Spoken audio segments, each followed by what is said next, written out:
Com política. Bruno Silva, cientista político, bom dia. Olá, muito bom dia, Sandra, muito bom dia, Felipe Pereira, e claro, bom dia a todos os nossos queridos ouvintes, tudo bem? Tudo bem, Bruno. Essa denúncia, né, que é apresentada e com mais detalhes pelo G1, diz aí a respeito da atuação dos médicos, né, o CREMESP também está sendo consultado para poder se manifestar em relação a isso, além do próprio sindicato dos servidores públicos aqui do município de Campinas, mas pode avançar para uma questão política também, não?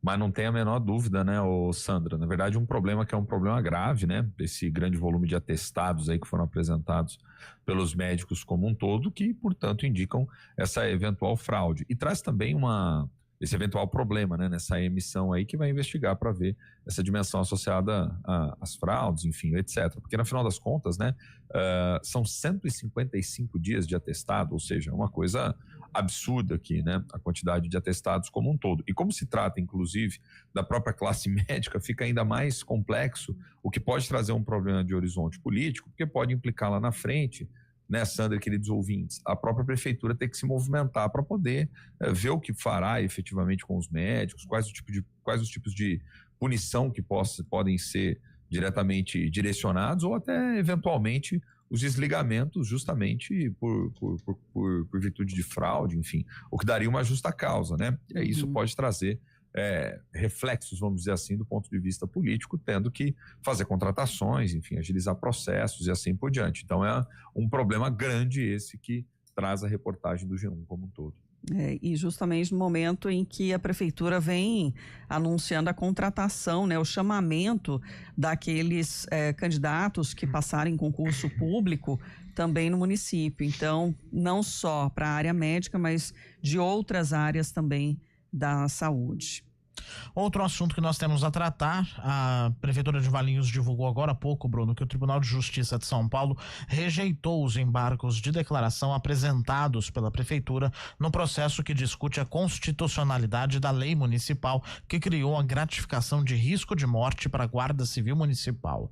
Apesar da decisão, a administração informou que os salários dos guardas não serão afetados e que a gratificação vai continuar sendo paga. Segundo a Secretaria de Assuntos Jurídicos, o município vai seguir adotando medidas para manter a remuneração da categoria e garantir segurança jurídica. A prefeitura afirmou também que se o tema não for resolvido na justiça, vai buscar alternativas administrativas para evitar prejuízo aos guardas, já que a gratificação representa parte importante do salário. A administração diz também que vai acompanhar cada etapa do processo e atuar para garantir estabilidade e valorização dos profissionais. Aí o problema é de outra ordem, né, Felipe, Sandro e queridos ouvintes, porque lá atrás, quando isso já tinha estourado, eu lembro que eu tinha comentado nesse espaço justamente o que eu falo, por mais que você possa estender esse tipo de benefício, vamos dizer assim, ou imaginar isso diretamente aos guardas, é uma justificativa que pode vir a ser judicializada, até porque não é a primeira e não seria a última cidade a pensar em tipos de gratificação parecidas, mas tinha uma margem muito forte para inconstitucionalidade, né? Porque se você parar para pensar, a própria função já guarda consigo, nas suas atribuições ali da guarda, um risco que infelizmente é um risco que traz ali a dimensão dos próprios prejuízos, da morte, enfim, etc., que o guarda pode vir a acabar sofrendo aí ao longo do exercício da sua função. E aí o pagamento de um mesmo risco duas vezes não faz o menor sentido constitucionalmente. Então eu já tinha comentado lá atrás que isso poderia vir a ser dado de fato uma inconstitucionalidade, até por interpretações que já se tinha, né, no âmbito jurídico, e aí foi o que justamente o Tribunal de Justiça de São Paulo acabou fazendo. Óbvio que agora o que o pessoal vai fazer é tentar recorrer da decisão, apresentar esses embargos também de outro tipo, embargos de declaração no próprio Tribunal de Justiça, e depois vai recorrendo até o âmbito do Supremo Tribunal Federal. Mas o ponto concreto era esse, né? Não dá para pagar esse benefício dessa forma como está estruturado, porque justamente, juridicamente, tinha uma inconsistência, que foi o que o tribunal acabou reiterando a percepção que nós já trazíamos lá atrás, viu, Felipe? A despeito do mérito, a despeito da importância da função e a despeito do significado dos guardas, né, como um todo para a cidade, e a visão que o executivo tenha sobre querer beneficiá-los de alguma forma. Mas sob esse argumento e dessa forma, não tem como.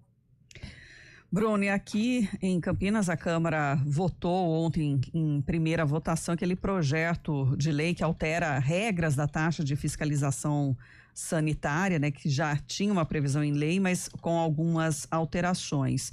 E ainda registrou a votação de ajustes administrativos, homenagens, alguns projetos de impacto urbanístico, mas chamou a atenção a retirada do projeto de lei que trataria de alterações do IPTU e também a retirada de outros 2 projetos que criaria a semana de conscientização do uso da internet por crianças e adolescentes. E aí outros que eram mais de ordem de homenagens mesmo que foram declaradas. Também acho que sem muitas novidades, né, Sandra? Mediante o que a gente já tinha comentado lá atrás como um todo, né? Havia esse interesse por parte da prefeitura. A prefeitura no final do ano vem fazendo essas atualizações no que diz respeito a valores dos mais diversos que incidem diretamente, né? Impostos, multas, enfim, taxas, etc. E, portanto, na minha percepção, deu a lógica que era a aprovação aí, portanto, dos projetos como um todo. E agora é ver como isso vai impactar diretamente no nosso bolso como um todo, né, Sandra? Bruno, te esperamos amanhã com o seu comentário aqui, mesmo que gravado, mas para a gente fechar bem essa semana. Claro. Amanhã, tradicionalmente às sextas, né, a gente sempre faz um balanço daquilo que foi importante e já projeta um pouco o que vai ser destaque na próxima semana como um todo, com essa ênfase especial no Poder Legislativo. Mas só um último adendo aqui, viu, Sandra, Felipe, queridos ouvintes, né? Acho que o pessoal agora na Câmara já está em ritmo mais desacelerado, né? As polêmicas vão estar muito mais em outras frentes, como aquelas que a gente trouxe nas últimas semanas, envolvendo inclusive a situação lá da comissão aí que está posta agora, pensando no caso de um dos parlamentares, né? Exatamente. Em relação ao Otto, né, Alejandro. Mas a gente vai atualizando também, né, essa movimentação e os bastidores da política local e regional. Certamente, gente. Um grande abraço, viu, Sandra, Felipe, ouvintes. Até. Alexa, tocar CBN